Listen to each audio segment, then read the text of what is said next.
Hey, this is R.C. Blakes, and I want to thank you for tuning in today. Thank you so much for subscribing to my channel. Thank you for liking my content. It really empowers me to be able to reach even a broader audience. And as a consequence of you and people like you, my message is really spreading around the world. And I'm really, really thankful for that. You didn't have to subscribe. You don't have to like my content. You don't have to watch all the time, but you do. And I'm very, very, very thankful for that. Today I want to deal with something out of, in fact, it's the last chapter in my latest book, Queenology. There's a queen inside of you, and this book is written for the purpose of awakening what I call in the book a woman's queen consciousness. Because most women are socialized to view yourselves or themselves as inferior to your Creator's intent. In fact, God has predestined you to live here, but society conditions you to be happy living here because your queen consciousness has been drained. But interesting enough, I think I may have alluded to this particular content in some earlier videos, but I don't think I've dealt with this particular chapter in the book specifically. If I have, it does make sense to deal with it again, because I don't think we can talk about it enough. And it is this chapter: Queens Keep a Royal Circle. Queens keep a royal circle. In other words, the people that you surround yourself with as a queen conscious woman, your circle matters.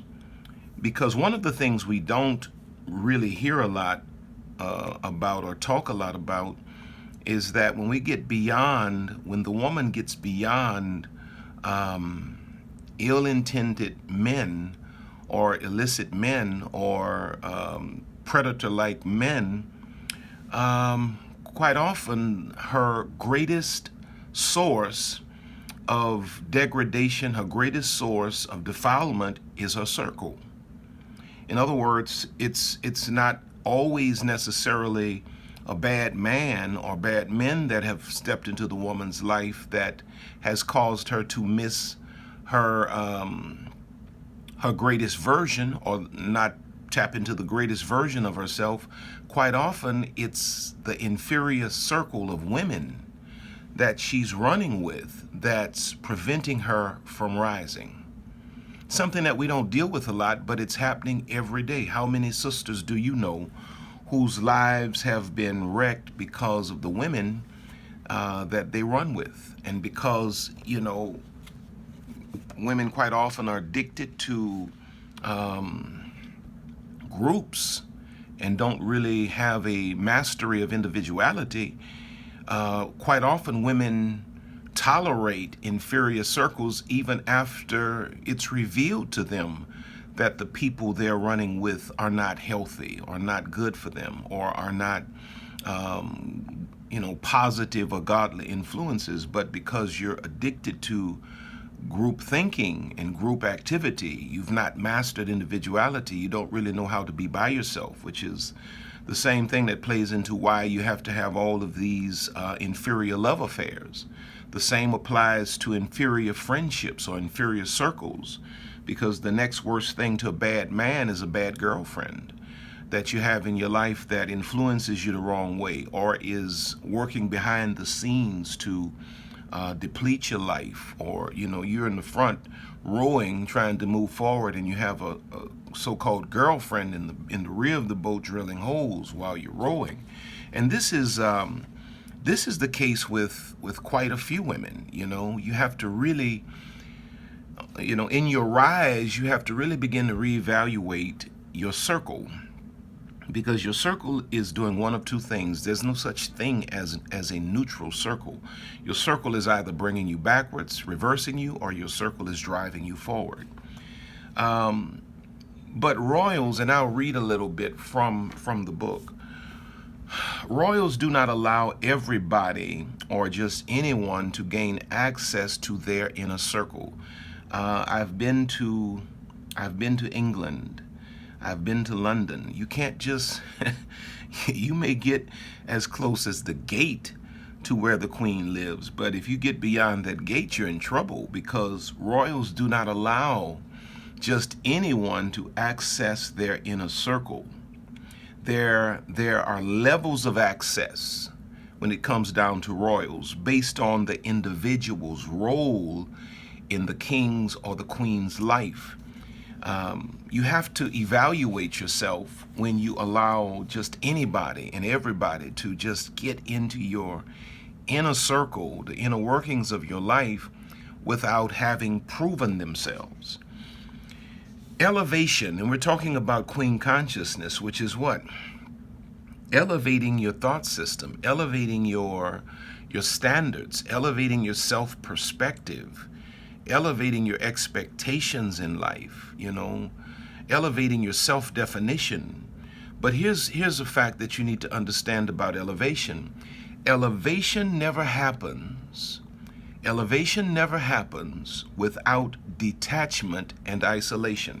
You cannot rise. You cannot rise.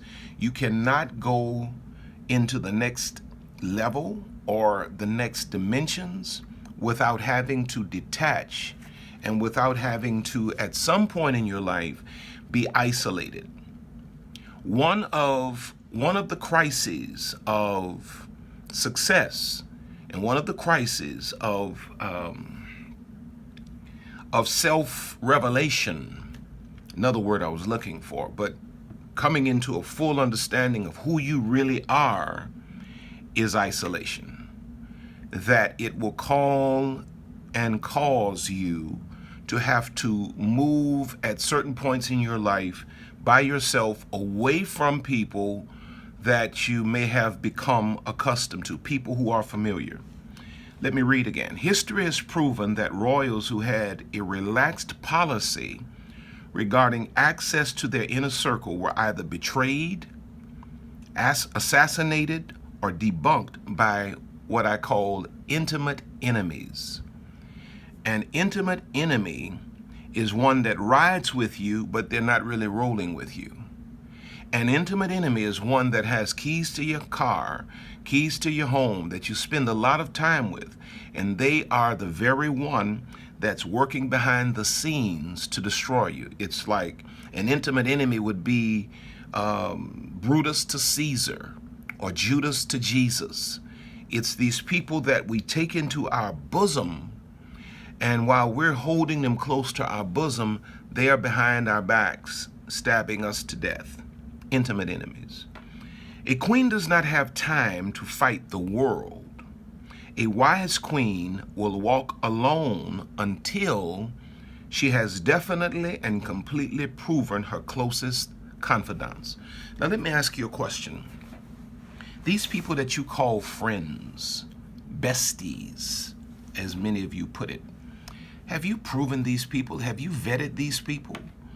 Are these people really what they portray to be? How many girlfriends do you know whose marriages or relationships fell apart only to discover that it was one of their besties that was sleeping with their husband or sleeping with their man? Circles have to be vetted, especially the circles of women, because women take friendships, and you hold friendships at a different place in your heart than we as men do. A real queen does not entertain a random circle filled with unscrupulous characters. In other words, when you really come into your queen consciousness, once you realize, and once you are certain, and once you're clear on the fact that certain people in your circle don't have the kind of character that mirrors who you are, or accents your character, you separate yourself. You don't tolerate people in your circle sharing your influence and your power who don't have your character. Let me say that one more time. A queen does not tolerate girlfriends in her circle who will share her influence and her power, but don't share a common character. Some relationships, some friendships, have expiration dates, and we have to face that. In fact, about it, most relationships have expiration dates. Most relationships are not going to last for a lifetime, and you have to be prepared to shift and to change. The most negative consequence of a poor circle around a queen is that she adopts some of the bad habits and character flaws of those who are constantly interfacing with her. If you don't get the negative influences out of your circle, what eventually happens is those negative influences begin to downgrade your values and begin to downgrade your way of thinking and your philosophies and your approach to life. And you find your girlfriends talking you into things that you otherwise would not have even entertained. In 1 Corinthians 15:33, the Word of God says, the Bible says, "Be not deceived, evil communications corrupt good manners." And the term communication speaks of more than conversation. It means an ongoing fellowship with a person. If you allow a person to just stay in your circle, a negative, ungodly, immoral individual, if you allow that sister to just stay in your circle, stay in your ear, stay before you, eventually that character will begin to impact your standards. When a queen is influenced daily by a common person, it will eventually dilute her regal standards. This is so true. So now let me read this. When it's time to make adjustments to your circle, you must make the best decision for you. When it's time to make adjustments to your circle, you must make the best decision for you. Watch this.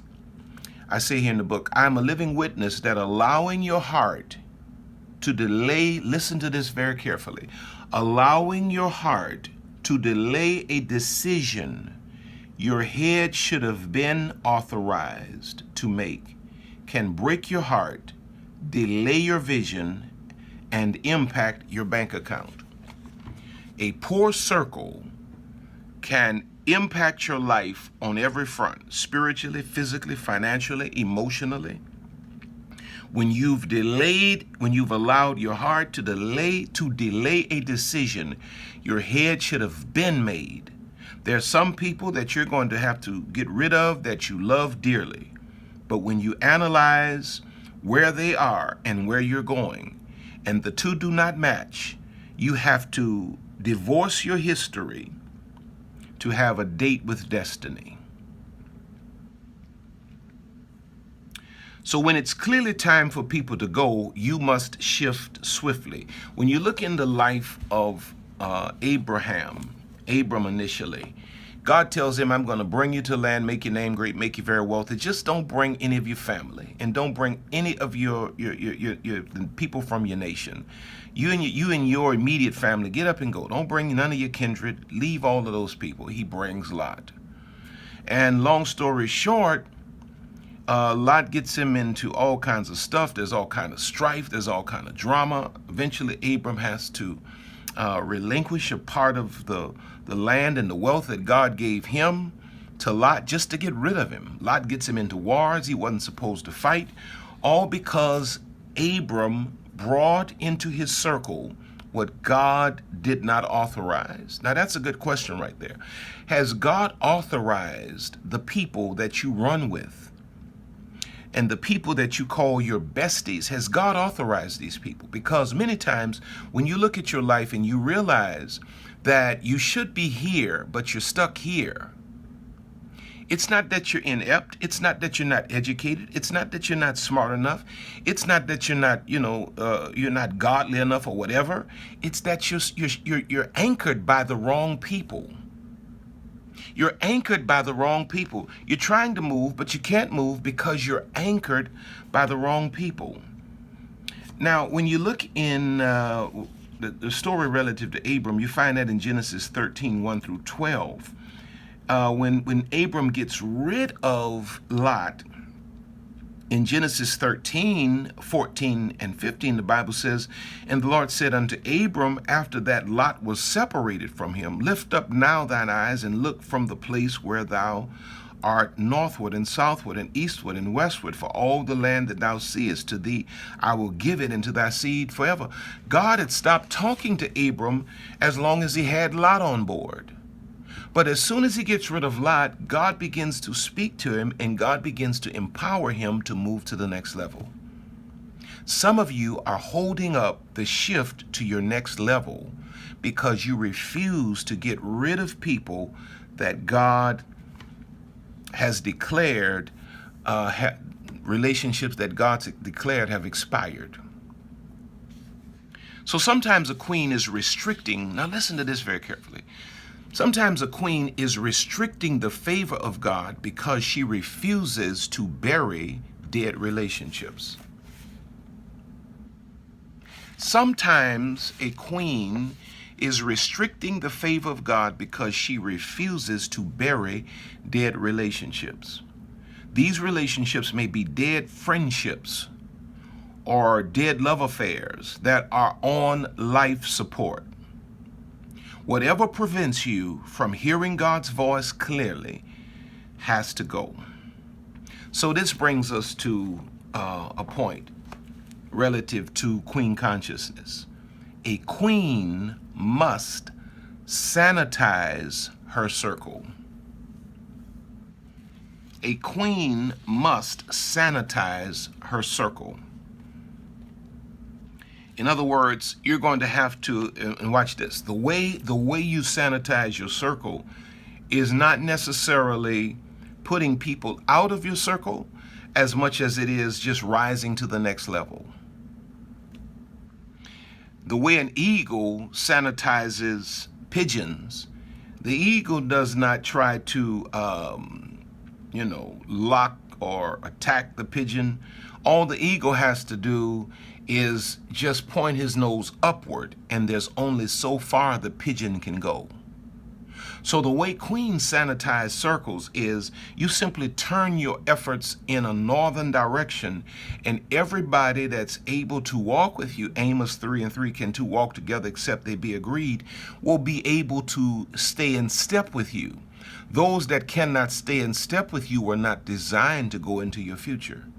But every queen must sanitize her circle, because a lot of the drama that you're embracing is coming from intimate enemies. Intimate enemies. You have people that are close that are not really close. And when you look in the life of Esther, Queen Esther, you'll discover that she had a preparation period. Let me just read this. If you read the story of Queen Esther, you'll discover that she had a preparation period before she was made queen. She had to be isolated to a circle of ladies who shared her same royal potential.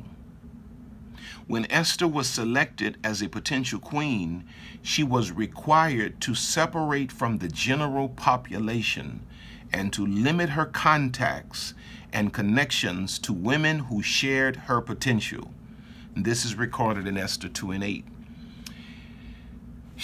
When the king chose Esther to be a potential queen, he had to separate her from general population and bring her into a place where she was surrounded by women who shared her same royal potential. Queens today must accept the concept of isolation. It's one of the hardest things for a woman to embrace is the concept of isolation. And again, it's hard for the woman to embrace isolation because she's not embraced individuality. You will have to purge certain people from your life to live the life God has in store for you. One of the gravest mistakes is to take the wrong people into the most delicate spaces of your life. Now, how many of you can testify to that? That you've brought the wrong people into the most delicate and intimate places of your life. And because you did not vet or prove these people, these intimate enemies, these besties, they were like bulls in a china shop relative to your heart. As much as women are heartbroken by men, running a close second are women breaking each other's hearts in this thing called friendship that is fake and false many times. Now, let's see. One of the toughest actions a queen makes is to sanitize her circle of people who are firmly etched in her history but serve no part in her destiny. And see, because you have a great heart, you want to bring everybody with you. But the reality is that you cannot bring everybody with you because everybody was not designed to go. A queen has to protect her image. And she cannot allow her, watch this, she cannot allow her character or her image to be compromised by the baggage of others. A queen values her name and reputation too much to surround herself with questionable characters. It's important for a queen to have a certain circle, watch this, because most of the development and continued education of a queen or a person comes from your circle. You know, most of the things that I learn come from the people I surround myself with. Now, I don't have a lot of friends. I don't have a need for a lot of friends. Not a lot of intimate, close friends. I don't have a lot of time for a lot of friends like that. And so my circle is filled with people who really add to me.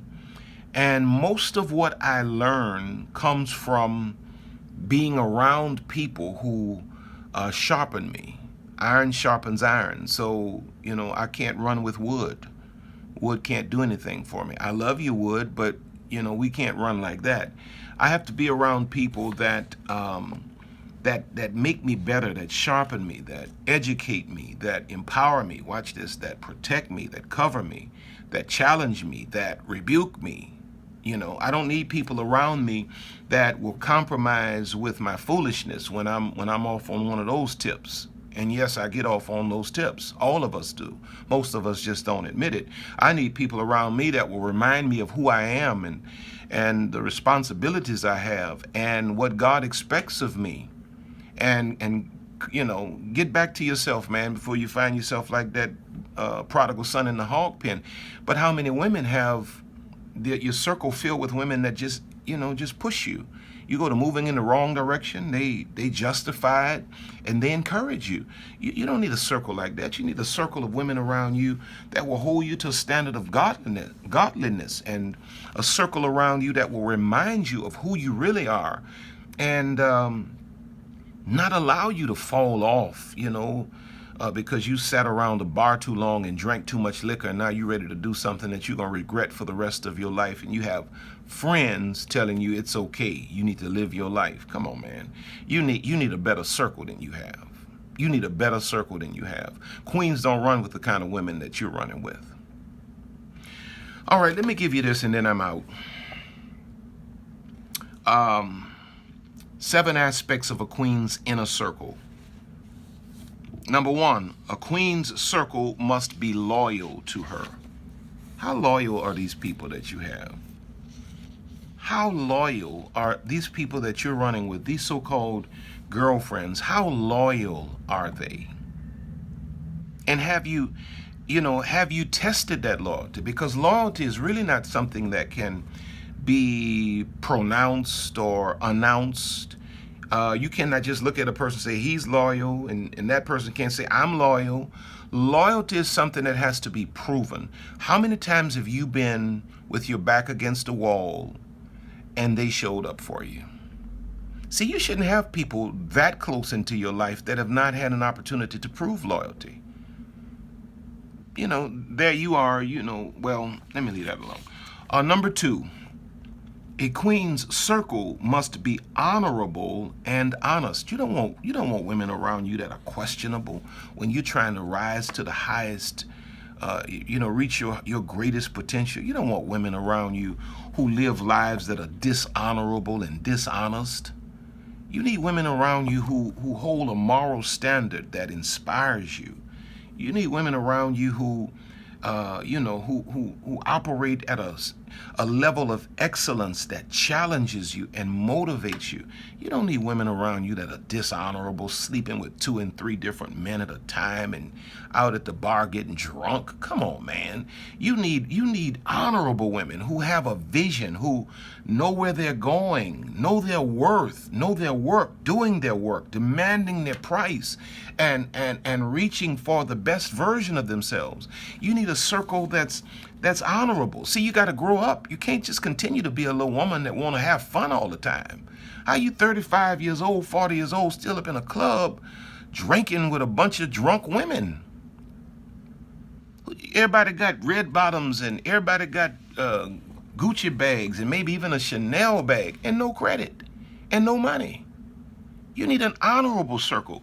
Women that are doing it, man, that are succeeding on all phases of life, spiritually, financially, relationally, emotionally, educationally, not surrounded by a bunch of... Number 3, a queen's circle must provide wise counsel. A queen's circle must provide wise counsel. Now, a counselor is not a controller. A counselor is a GPS system to your goals. A counselor is a GPS system to your goals. Now, everybody who loves you, listen to this very carefully, is not qualified to counsel you. But those that would counsel you definitely love you. You need to be surrounded by women that provide wise counsel. Number 4, a queen's circle must celebrate her victories as their own. Be leery of any woman that gets quiet when you're celebrating a win. You just got engaged and you out with your girlfriends, and you got that one sitting over in the corner quiet, just, constantly buttering all that bread, eating all that bread, and trying to put that fake smile on. Queen's circle must celebrate her victories as their own. Anyone who cannot rejoice in your blessing is not a true friend. And anyone who cannot celebrate you may assassinate you. Number 5, a queen's circle, of course, I'm just reading the points, not all of the commentary under each point. A queen's circle must be reliable. You don't need to be surrounded by people that you cannot rely on. Number 6, a queen's circle must provide inspiration. Why spend all of this time with people who do not inspire you? I like to be around people I like friends that when I look at them and what they're doing and how they're doing it, it inspires me to go back and to relook at what I'm doing and how I'm doing it and to do it better. You need people around you that inspire you. You need inspiration. This world doesn't provide much inspiration. Your inner circle is supposed to provide inspiration. If a person does not make you excited about your life, they shouldn't be in an intimate place in your life. All right. Number 7, a queen's circle fights for her. You do not need people in your inner circle who won't fight for you. Why have people surrounding you that you're always fighting for and they never fight for you? When you're in a fight, they're standing on the side just looking. You need people in your inner circle who will fight for you. Because sometimes the world is going to come against you, and you'll need an inner circle that will go to battle for you if it's just you and them. So that's chapter 8. I wish I had done this book like I did the father-daughter talk, just went through one chapter after another, but life just didn't allow me to do that. But that's chapter 8 in Queenology, and I pray that you got something out of it, because certainly you are a queen. You just didn't know it because no one told you. You are a queen. And it's time now for you to own the crown in the room and to possess the throne that's sitting on the other side of the room, because they are yours. I love you. I thank God for you. If this has blessed you, please subscribe and like this video. When you like the videos, it really empowers me to reach even a greater audience. Subscribe and like and share this with your friends if you don't mind. Don't forget to visit my website at pastorrcblakes.com. You can pick up the book or any of my other books there. And just know that Lisa and I love you, and we thank God for you, and I want you to have a great day. God bless you.